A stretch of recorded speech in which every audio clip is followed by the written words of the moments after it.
In All Things, the show that Jillian directed, she had this great idea to have all these images from her past appear in a meditation scene that she was doing in sort of a Zen temple. So we got all this footage together of people from the past, her father, her sister, and we decided to put them in, I don't know, bubbles, little shapes. We really didn't know. It was all just kind of experimentation. So we took the images that we had selected and we created backgrounds. We had bubbles coming towards camera. At one time, we must have thought that was a pretty good idea because we had them even gotten to this point where we had them slowly floating by us. We even cut the mats for it so we could see how it would work with little halo images around it. Actually kind of cool. Golden look. But you know, it really didn't work all that well. It seemed a little hokey having these bubbles. So we tried a standard slit scan kind of thing that you saw originally back in 2001. We had the images going by in both directions. I think we felt that this probably, if it were handled subtly, would be a more elegant way to approach it. We tried blurring it a little bit. We just thought maybe that was a little too much. But the gold was good. Now, to complete the sequence, we had to have Nick Sarvey, the boldest actor in Hollywood, for putting up with this shot, lying totally naked on a board against a blue screen. We had this sphere that was supposed to be a tracking point for his heart. And the idea was that through motion control, we would also shoot the beating heart. I sped all these up for you. Each of these shots actually took about 4 minutes to complete. We then created this sick heart. You can see we did reverse action and everything. Look at the smoke we put into this to try to make the heart look sick. All those veins were drawn. Ultimately, this is what we came up with. There's a sort of subtle slit scan, and here's Nick with his heart, and you can see we kind of hit a happy medium with the smoke. So we know it's sick, but it's not overbearing. And then as a final little surprise, as we move up, watch the alignment of his eyes in relationship to Scully's eyes.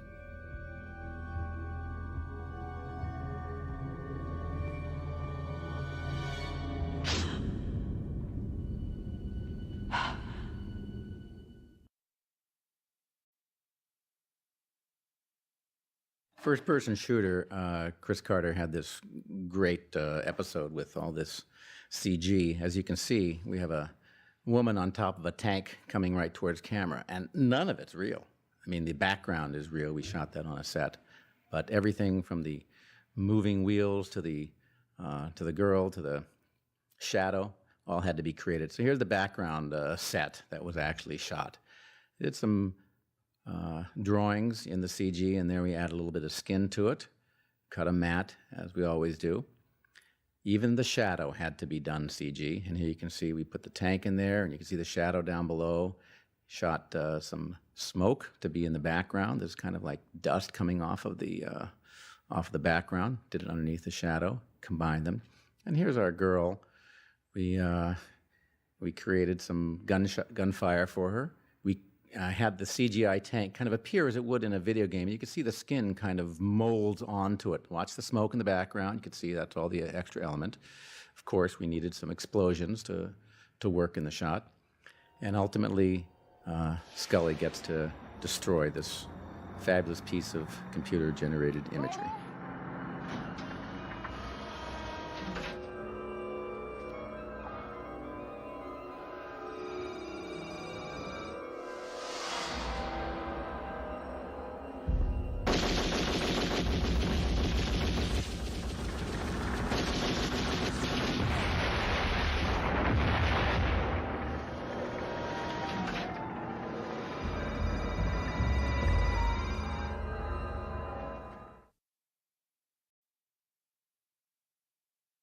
Also in Sweat, there was this great sequence where Scully is supposed to dust off an invisible man.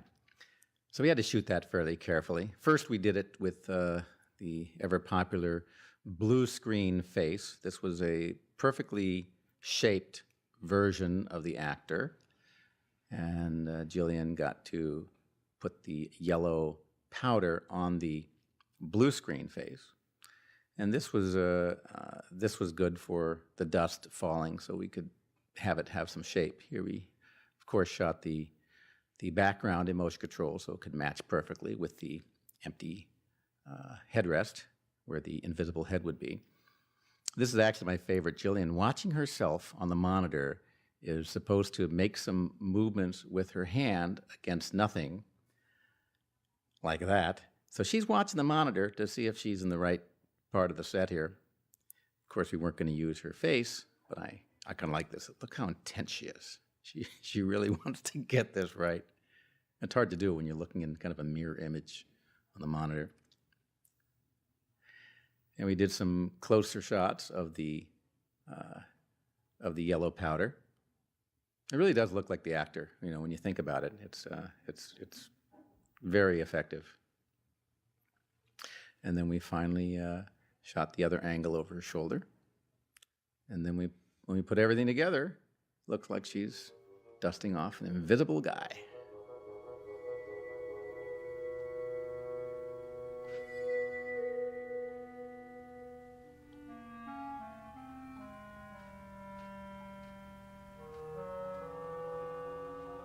I love the way she starts to get into it in this scene. She starts to have a pretty good time with it.